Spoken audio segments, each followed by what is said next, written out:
Spending money is a major factor that is affected by how our minds work, and knowing the psychology tricks behind this puts you a step ahead in the money-saving game. I'm going to give you 7 psychological tricks you can apply in your life to save more money each month. So the first is cash. This is a big one.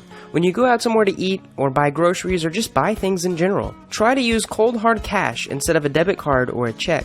When you use cash, you have an emotional attachment to the physical material paper, and it's actually more painful to hand the cashier 8 $20 bills than it is to swipe a card, simply because it feels like you're giving less whenever you swipe a card. Try to always keep cash on you and limit that swiping. Bonus points if you only carry hundreds with you. Who's gonna break a clean, crisp $100 bill for some gas station candy or a milk at the grocery store? I know I wouldn't. Number 2 is automatic deductions. This is an amazing tip because you can set it up to not even know that the money is being taken out.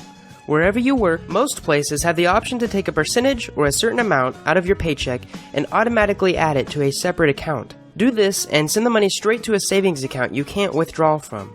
After many years, and yes, becoming rich does take time, if there's interest on this account, you'll have a ton of value from that very simple $100 a month going into the savings account. Tip number 3 is a monthly statement. Now, Peter Drucker once said, if you can't measure it, you can't manage it. And this is so true. I started a monthly balance sheet around 6 months ago, and it's amazing to see where your money goes once you start managing it. I realized I spend way more money on little things like food and small gifts than I thought I did. And here's how I do it, and I recommend you try it too. I write expenses on the top and add in my monthly payments like phone bill, rent, video scribe, automatic saving deductions, loan payment, and other little personal things I pay along with the date that they are deducted. Below that, I leave space for extra unpredictable things like gas or fast food, or even stuff like movie rentals or clothes. And right under that, I write my income. This is usually a pretty small space since I don't have very many income sources at the moment. At the end of the month, you add up your total expenses and income, and you find out if you had a profit or a deficit. And it definitely helps knowing that if you spend $8 on some food, that you'll have to write it down, and you start to realize that these little things add up. Try it, and it will help. Tip number 4 is to avoid advertising. Now, this is kind of a passive tip to save money, but try to avoid general advertising. This will reduce your likelihood of impulse buying, something like that extra pack of gum at the cashier stand, or that awesome cup of coffee that doesn't tip over that you think you need. Reducing exposure to this type of content will reduce what you think you need. The next tip is now versus later. So have you ever thought that you were super hungry at some point in your life? I bet if you drank a glass of cold water and waited just 5 minutes, your temporary starvation feeling will subside.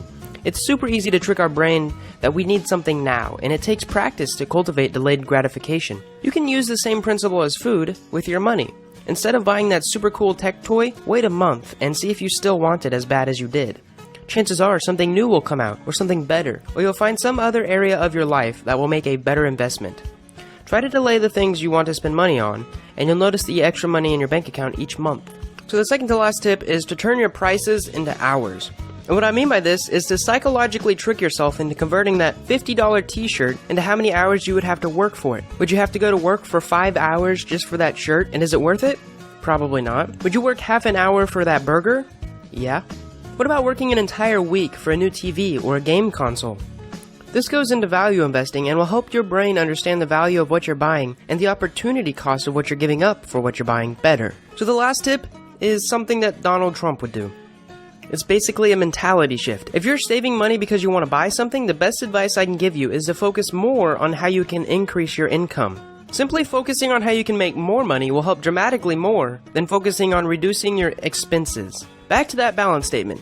Beefing up that income spot by $300 a month will be way easier than cutting my phone, insurance, gas, and a couple other leisure items. I bet you have a couple hours in your life to spend working a bit more. And if not at the company you're employed at, working on your own life by starting your own business or investing in your thoughts by reading. So that's it, guys. Those were 7 psychological tips you can take to save more money in your life right now.